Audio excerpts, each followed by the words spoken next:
ঢাকার দামরাই উপজেলার চৌঠাল গ্রামের কৃষক আবুল ও জামশেদ রাস্তার পাশের মাত্র ৩৫% জমিতে এবার পেঁয়াজ আর ধনিয়া পাতার আবাদ করেছেন। জমির পরিচর্যায় ব্যস্ত সময় কাটলেও ভবিষ্যৎ নিয়ে অনিশ্চয়তায় পিছু ছাড়ছে না তাদের।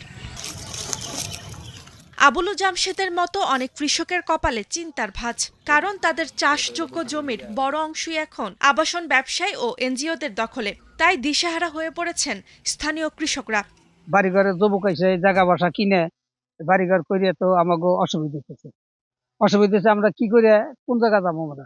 এই যে হাউস বাড়িঘর করতেছে এই কারণে কুইম আসতেছে, মানে গোবা ছাড়া তার উপায় নাই।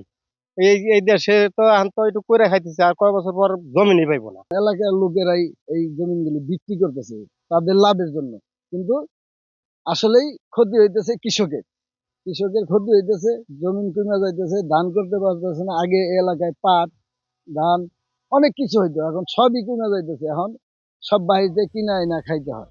প্লট আকারে বিক্রির জন্য জমি কিনে নেয় দিন দিন কমছে ধামরাই উপজেলার আবাদি জমি। কৃষি অফিসের তথ্য বলছে ২০১৫-১৬ অর্থ বছরে ধামরায়ে কৃষি জমির পরিমাণ ছিল ২৩,৮০০ হেক্টর। ২০২৪-২৫ অর্থ বছরে তা কমে দাঁড়িয়েছে ২২,৪৮৬ হেক্টরে। একই সময়ে ধান উৎপাদনেও ধস নেমেছে। এক দশকে উৎপাদন নেমে এসেছে ১,৪৪,০০০ মেট্রিক টন থেকে প্রায় ৭১,০০০ মেট্রিক টনে। যদিও গম, ভুট্টা, সরিষা ও সবজির উৎপাদন তুলনামূলকভাবে বেড়েছে। এই পরিস্থিতিতে আইনের কঠোর প্রয়োগের কথা জানিয়েছেন স্থানীয় কৃষি ও ভূমি কর্মকর্তারা। প্রতিবেদন যাবার পর যদি উনি অনুমতি মিলে তো কেবলমাত্র সেই ক্ষেত্রেই উনি জমি ভরাট করতে পারবেন।